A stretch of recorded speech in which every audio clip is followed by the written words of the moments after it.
สวัสดีนะคะทุกคนตอนนี้นะคะที่โปรยอยู่คือบ้านแม่ย่าที่นอร์ท ดาโกตานะคะฝนตกตั้งแต่เช้าแล้วก็ลมพัดแรงฟังจากเสียงคงรู้นะหนาวนะคะหนาววันนี้ฝนก็กำลังโปรยๆนะคะมันไม่ออกไปข้างนอกเมื่อเช้านี้เราขับรถไปที่บนเขาแล้วนะคะแต่พาเดินรอบๆนิดนึงก็ได้แต่มันหนาวแล้วเนี่ยตำรวจมาขับรถอันนี้ต้นสนนะคะ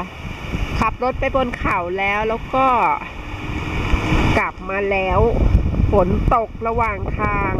โอ้โหหนาวอ่ะฝนตกระหว่างทางแล้วก็พอไปถึงก็หนาวเย็นก็ยืมเสื้อโค้ทของแม่ย่าใส่เพราะว่าทนไม่ไหวมันหนาวเลยอดเอาเรือลงเลยเดี๋ยวโป๊จะวางกล้องแล้วจะเดินเล่นนะเดินสักแป๊บจะเห็นไหมนะอยากเข้ากล้องบ้างไง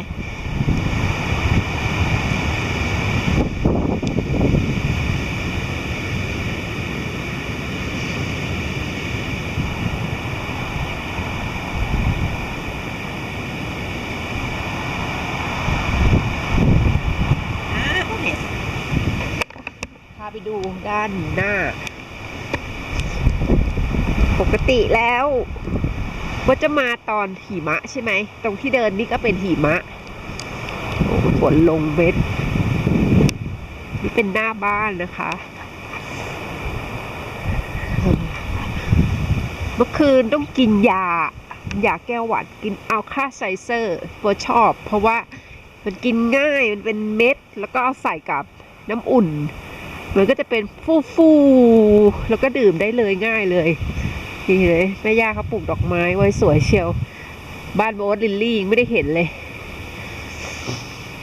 โอ้โหอันนี้ก็สวยนี่ดอกอะไรอ่ะสวยนะไม่รู้ดอกอะไรไม่รู้จักชื่อนี่แหละรอบแล้วโอเคมีต้นดอกไม้อยู่ตรงนี้แล้วก็ระเบียงนะคะโบก็จะขึ้นบ้านละไม่ได้ทำอะไรเลยเพราะว่าฝนตกลมพัดเย็นไม่อยากออกไปข้างนอกมันหนาวก็เลยอยู่แต่ในบ้านแล้วพรุ่งนี้เนี่ยเขาจะพาแม่ย่าไปหาหมอพวกก็เลยว่าจะอยู่ที่โรงแรมดีกว่าเพราะว่านั่งรถไปไม่ได้ทำอะไรหลับอ่ะวางตรงนี้นิดนึงอยากจะเดินเข้ากล้องก่อน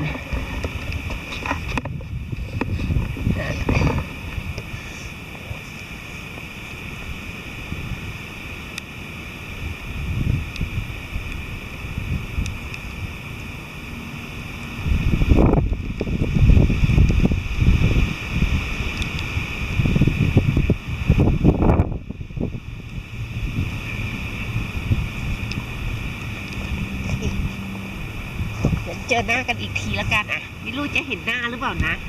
งั้นเดี๋ยวเท่านี้ก่อนนะคะบ๊ายบายสวัสดีค่ะ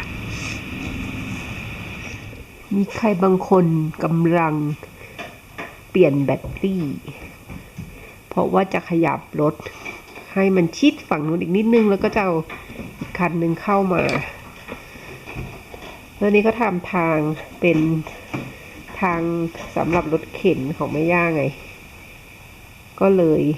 ลำบากนิดนึงพื้นที่จอดรถคับแคบเพราะจอดได้แต่ว่าเปิดประตูไม่ได้ไงเป็นช่างก็ได้เห็นไหม